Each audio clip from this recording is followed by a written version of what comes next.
बिस्मिल्लाहिर्रहमानिर्रहीम। अस्सलाम वालेकुम स्टूडेंट्स। आज हम फर्स्ट ईयर फिज़िक्स का चैप्टर नंबर 4 और उसका लेक्चर नंबर 6 डिस्कस करेंगे। तो हमारे टॉपिक का नाम है एनर्जी एंड इट्स टाइप्स। तो चलते हैं अपने टॉपिक की तरफ। तो सबसे पहले हमारे पास जो टर्म्स आती है वो एनर्जी होती है। एनर्जी क्या होती है कि बॉडी की काम करने की सलाहियत को हम एनर्जी कहते हैं। तो बॉडी की काम करने की सलाहियत को हम एनर्जी कहते हैं। तो हम इसको कैसे लिखेंगे? The ability of a body to do work. The ability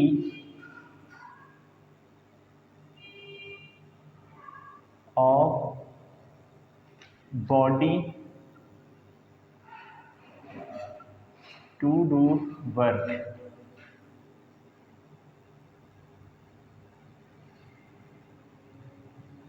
is called energy. उसको हम एनर्जी कहते हैं। बॉडी के काम करने को सलाहियत को एनर्जी कहते हैं। बॉडी की काम करने की सलाहियत को क्या कहते हैं? एनर्जी कहते हैं।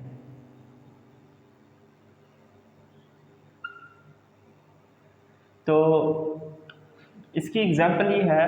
तो स्टूडेंट्स, आप वर्क कब करते हैं? जब आप खाना खाते हैं। तो खाना खाने से आपके अंदर एनर्जी स्टोर होती है in the form of chemical energy. Students, जब आप काम करते हैं तो आपके अंदर एनर्जी स्टोर होती है, तो करते हैं ना। तो एनर्जी कहाँ से मिलती है आपको? खाने से मिलती है। अब नेक्स्ट पॉइंट आप क्या याद करेंगे? तो एनर्जी एक स्केलर क्वांटिटी होती है। Scalar quantity. और यूनिट क्या होता है बेटा? Measured in joule.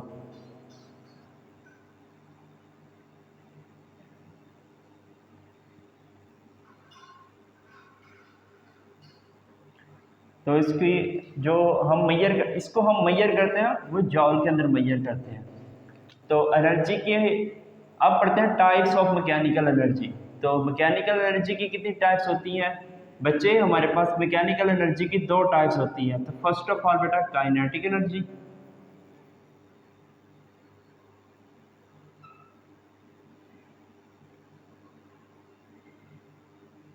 और सेकंड है बेटा पोटेंशियल एनर्जी।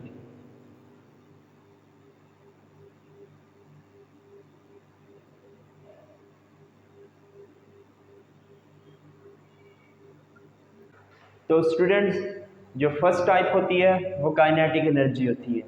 तो काइनेटिक एनर्जी क्या होती है? अगर कोई बॉडी अपने मोशन की वजह से एनर्जी स्टोर करती हो तो उसे हम काइनेटिक एनर्जी कहते हैं। अगर कोई बॉडी या ऑब्जेक्ट मोशन की वजह से अपने अंदर एनर्जी स्टोर करती हो तो उसे हम काइनेटिक एनर्जी कहते हैं। तो इसको इंग्लिश में कैसे लिखते हैं? दी energy the energy possessed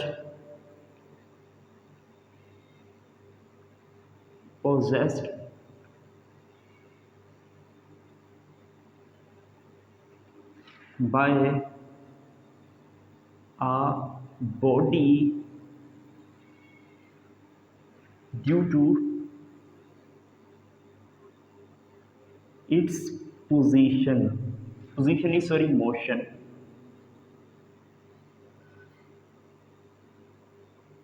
is called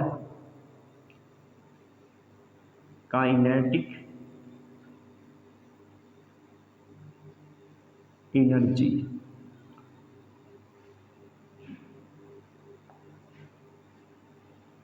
kinetic energy translational भी हो सकती है और रोटेशनल भी हो सकती है। नेक्स्ट पॉइंट, बुलेट पॉइंट आपने क्या याद करना है? Kinetic energy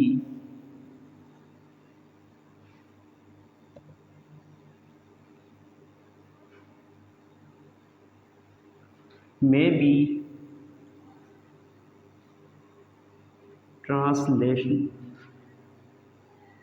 rotational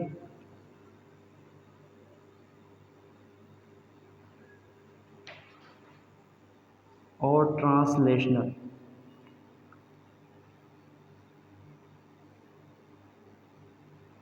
ETC। अब सॉलिड के अंदर जो एटम होते हैं तो उन एटम्स के अंदर बच्चे एनर्जी, काइनेटिक एनर्जी होती है, वो अपने मेन पोजीशन के गिर्द वाइब्रेट करते हैं, तो उसको हम वाइब्रेशनल काइनेटिक एनर्जी कहते हैं। तो ये इसकी एग्जांपल हो गई है बच्चे। ETC वाइब्रेशनल भी हो सकती है। अब इसका फार्मूला पढ़ते हैं बच्चे।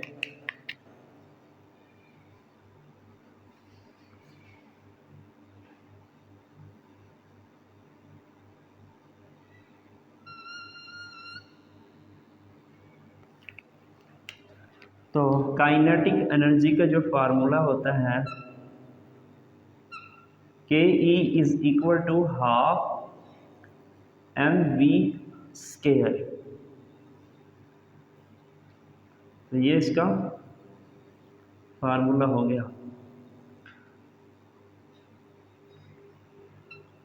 अब बच्चे क्वेश्चन करते हैं इस फार्मूले के अंदर, सर जी m तो मास हो गया और v वेलोसिटी हो गया। मास एक स्केलर क्वांटिटी है और वेलोसिटी एक वेक्टर क्वांटिटी है। जब स्केलर और वेक्टर आपस में मल्टीप्लाई होते हैं तो जवाब तो वेक्टर आना चाहिए, रिजल्टेंट वेक्टर क्वांटिटी आना चाहिए। यहाँ तो आपने कहा है ये तो एक स्केलर क्वांटिटी है। तो बच्चे मैं आपको बताता हूँ, वेलोसिटी तो वेलोसिटी का स्केयर है, वेलोसिटी को हम v डॉट v लिख सकते हैं। अब ये भी वेक्टर और ये भी वेक्टर, दो क्वांटिटी वेक्टर हो और उनका जो डॉट प्रोडक्ट होता है तो उसका रिजल्ट हमेशा स्केलर क्वांटिटी आता है। अब इसका जो रिजल्ट होगा वो स्केलर क्वांटिटी आता है। स्केलर दो क्वांटिटी वेक्टर्स हों और उन दोनों क्वांटिटी का जब मैं डॉट प्रोडक्ट लेता हूं तो उनका रिजल्ट हमेशा स्केलर आता है। अब यहाँ पे बच्चे ये स्केलर है, अब ये भी स्केलर और ये भी स्केलर, तो स्केलर का डॉट प्रोडक्ट हमेशा क्या आता है बच्चे, वो स्केलर ही आता है। इधर मैं लिख देता हूँ scalar S dot S, scalar quantity का dot product is equal to the scalar. अब vector v dot v vector quantity, ये भी वेक्टर क्वांटिटी आपस में जब डॉट प्रोडक्ट लेंगे तो उनका रिजल्ट भी स्केलर आता है। अब वेक्टर कब आएगा, जब वेक्टर और स्केलर का जब मैं डॉट प्रोडक्ट लेता हूं तो हमारे पास रिजल्टेंट वेक्टर क्वांटिटी आएगा। तो ये एक कॉन्सेप्ट है।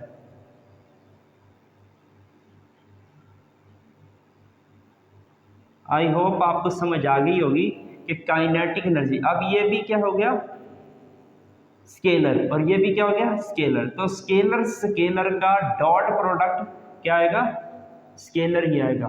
तो काइनेटिक एनर्जी क्या हो गया, स्केलर क्वांटिटी होगी। अब इसको मोमेंटम की शक्ल में कैसे लिखते हैं बच्चे, अब इस इक्वेशंस को ना m से मल्टीप्लाई भी कर देंगे और डिवाइडेड भी कर देंगे। तो multiply and divided by m, इस इक्वेशन को 1 का नाम दे दो, ऑफ इक्वेशंस 1। तो kinetic energy is equal to half m v का स्क्वायर। अब बच्चे मल्टीप्लाई भी कर रहा हूँ और इसको डिवाइड भी कर रहा हूँ। अब ये m और ये m इसके साथ मल्टीप्लाई खाएगा, मीन्स के ये m और ये m क्या बन जाएगा, m का स्क्वायर और ये v का स्क्वायर वैसे का वैसा, और ये m नीचे आ जाएगा और ये 2 वैसे का वैसा। अब मोमेंटम का फार्मूला पढ़ के हैं P is equal to M V. अब मैं P का भी स्क्वायर लेता हूँ वो दोनों तरफ, तो M का भी स्क्वायर आ जाएगा और V का भी स्क्वायर आ जाएगा। तो M का स्क्वायर V का स्क्वायर, M का स्क्वायर V का स्क्वायर जगह मैं P का स्क्वायर लिख सकता हूँ? जी सर लिख सकते हो, तो फिर मैं लिख देता हूँ। तो इज इक्वल टू P का स्क्वायर डिवाइडेड बाय 2m। तो ये हमारे पास फार्मूला एक और आ गया काइनेटिक एनर्जी का मोमेंटम की टर्म्स में। नेक्स्ट पढ़ते हैं सेकंड टाइप्स, वो है पोटेंशियल एनर्जी। अगर कोई बॉडी अपनी पोजीशन की वजह से एनर्जी स्टोर करती हो तो उसे हम क्या कहते हैं? पोटेंशियल एनर्जी कहते हैं। अगर कोई बॉडी या ऑब्जेक्ट अपनी पोजीशन की वजह से एनर्जी को स्टोर करे तो उसे हम पोटेंशियल एनर्जी कहते हैं। तो इसकी डेफिनेशंस क्या लिख के आएंगे? The energy possessed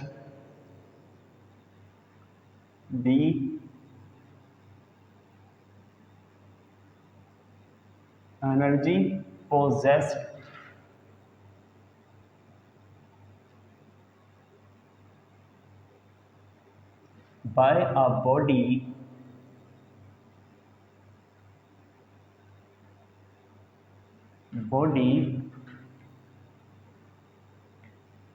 due to its position। चलो नीचे लिख देता हूँ, due to its position is called potential energy।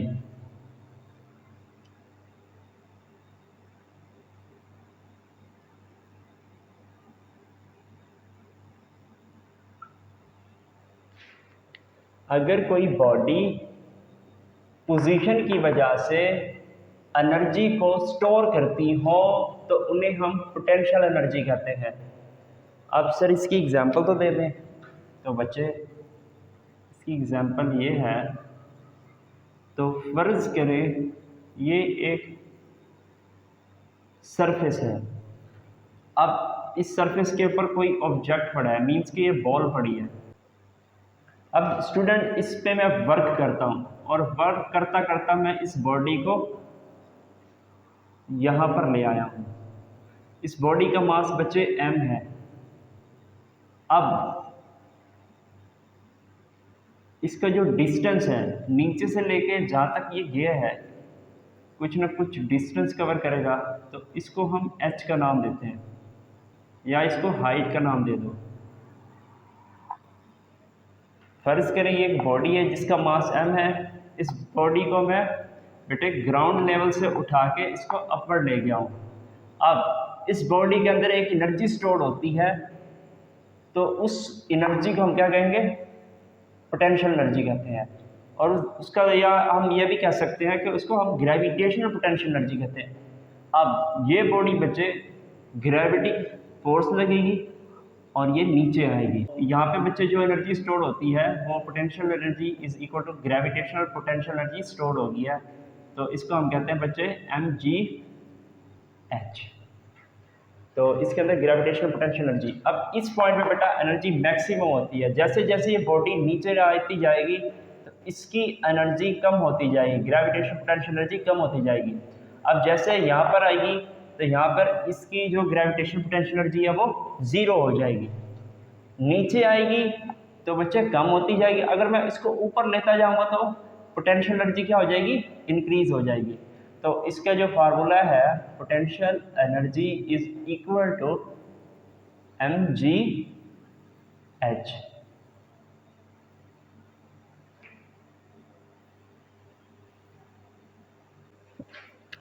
तो इसके अंदर जो m होता है बेटा मास ऑफ ऑब्जेक्ट होते हैं, मास ऑफ बॉडी या ऑब्जेक्ट कहते हैं आप।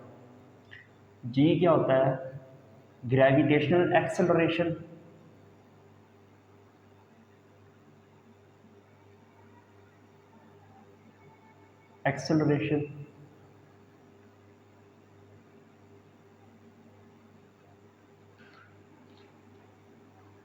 और इसके अंदर एच क्या होता है बेटा, हाइट, हाइट ऑफ ऑब्जेक्ट।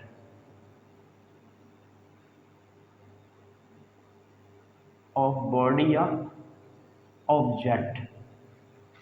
अब एक और टाइप्स दे रखी है, मैकेनिकल टाइप्स कंप्लीट होगी। अब एक और टाइप्स आपकी बुक ने दे रखी है, इलास्टिक पोटेंशियल एनर्जी। कोई स्प्रिंग को हम कंप्रेस करते हैं या स्ट्रेच करते हैं तो वो स्प्रिंग अपने अंदर एनर्जी स्टोर करता है। तो कौन सी एनर्जी होती है बच्चे, इलास्टिक पोटेंशियल एनर्जी। तो इसको कैसे लिखेंगे, the energy possessed, the energy possessed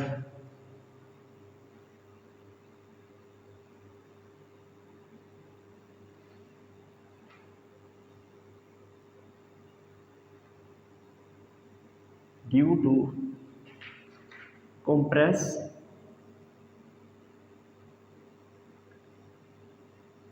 or stretched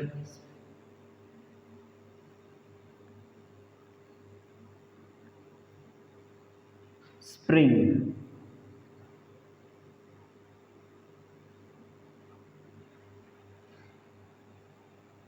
spring का कंप्रेस करने से या उसको स्ट्रेच करने से उसके अंदर जो एनर्जी स्टोर होती है तो उसको हम इलास्टिक पोटेंशियल एनर्जी कहते हैं।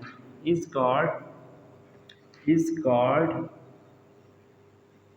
Elastic potential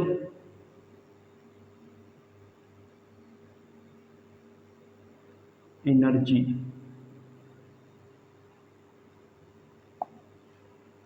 elastic potential energy का formula, elastic potential energy is equal to half के एक्स का स्क्वायर।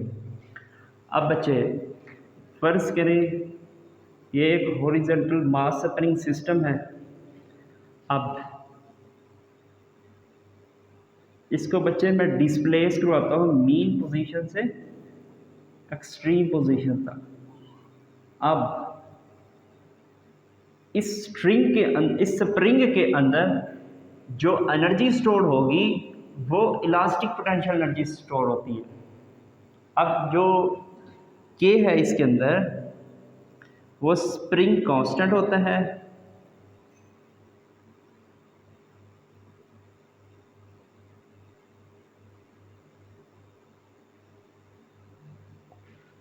और इसके अंदर बच्चे जो x है वो एक्सटेंशन ऑफ स्प्रिंग होता है, extension of spring.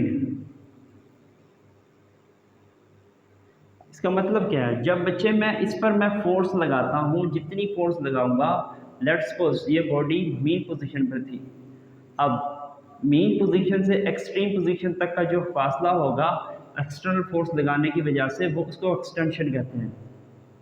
I hope आपको समझ आ गया होगा। अब लास्ट के अंदर एक इम्पोर्टेंट नोट ये है कि एनर्जी का जो यूनिट होता है वो सेम ही वर्क का यूनिट होता है। तो क्या लिखेंगे, the unit of energy is similar, is same, same कहते हैं या सिमिलर कहते हैं, इज सेम ऑफ दोस